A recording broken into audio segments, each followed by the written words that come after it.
Hello friends, welcome to my YouTube channel. है Muskan साहन and आज की वीडियो में हम करेंगे क्लास 10th का सोशल साइंस का जो हमारा सैंपल पेपर है उसके लेसन फर्स्ट के पैसेज के क्वेश्चंस। तो चलिए शुरू करते हैं हमारा आज का टॉपिक। तो सबसे पहले हम हमारी पैसेज पढ़ते हैं। The most serious source of national tension in Europe after 1871 was the area called the Balkans. तो जो नेशनलिस्ट टेंशंस थी यूरोप में 1871 के बाद वो कहाँ पर एमर्ज हुई थी, जो एरिया था जिसे बाल्कन्स के नाम से जाना जाता था उसमें। The Balkans was a region of geographical and ethnic variations comprising modern day Romania, Bulgaria, Albania, Greece, Macedonia, Croatia, Bosnia Herzegovina, Slovenia, Serbia and Montenegro, whose inhabitants were broadly known as the slaves। और जो Balkans का reason है उसमें ये सभी जो countries हैं present day Romania, Bulgaria, Albania, Greece, Macedonia, Croatia, Bosnia और ये जो भी हम इन्हें कहते हैं ये सभी इसमें आते थे। और जो बाल्कन्स रीजन के इनहेबिटेंट्स थे जो वहां पर रहते थे उन्हें क्या कहा जाता था, slaves. A large part of the Balkans was under the control of the Ottoman Empire। और बाल्कन्स रीजन का एक लार्ज पार्ट था वो ऑटोमन एम्पायर के कंट्रोल में था। The spread of the ideas of romantic nationalism in the Balkans together with the disintegration of the Ottoman Empire made this region very explosive। और जो nationalism के आइडियाज थे जो इन बाल्कन्स जो रीजन था इसमें स्प्रेड हो रहे थे उसकी वजह से ये रीजन बहुत ज्यादा एक्सप्लोसिव बन गया था। यानी कि यहाँ पर जो अलग अलग कंट्रीज थे उनमें लड़ाई होनी शुरू हो गई थी। नेशनलिज्म की जो फीलिंग थी वो सभी नेशनलिस्ट के मन में आनी शुरू हो गई थी। All through the 19th century the Ottoman Empire had sought to strengthen itself through modernization and interval reforms but with very little success।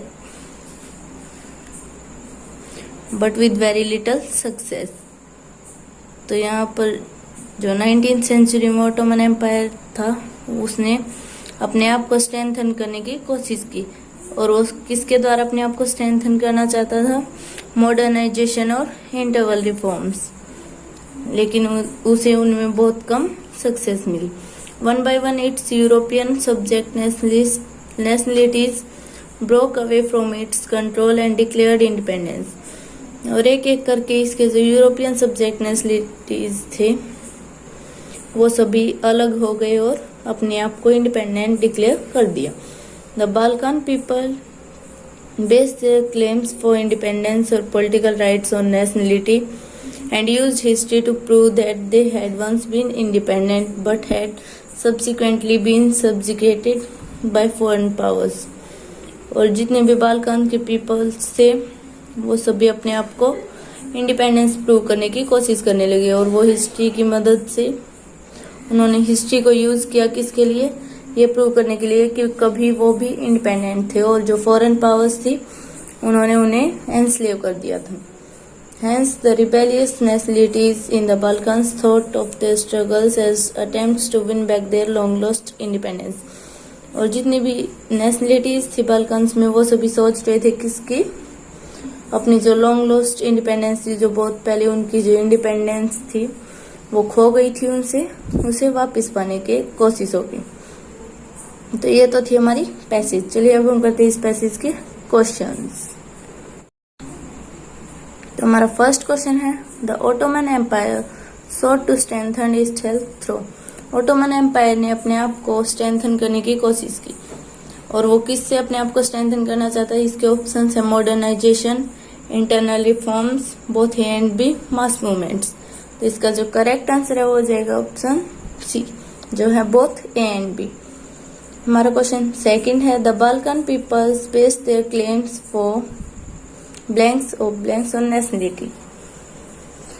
तो इसके ऑप्शन है independence, political rights, power sharing और मॉडर्नाइजेशन, सेक्युलरिज्म, जस्टिस, मॉडर्नाइजेशन और strength. तो हमारा जो correct answer हो जाएगा ऑप्शन ए जो है इंडिपेंडेंस और पॉलिटिकल राइट्स। तो the Balkan peoples based their claims for independence और पॉलिटिकल राइट्स ऑन नेशनलिटी।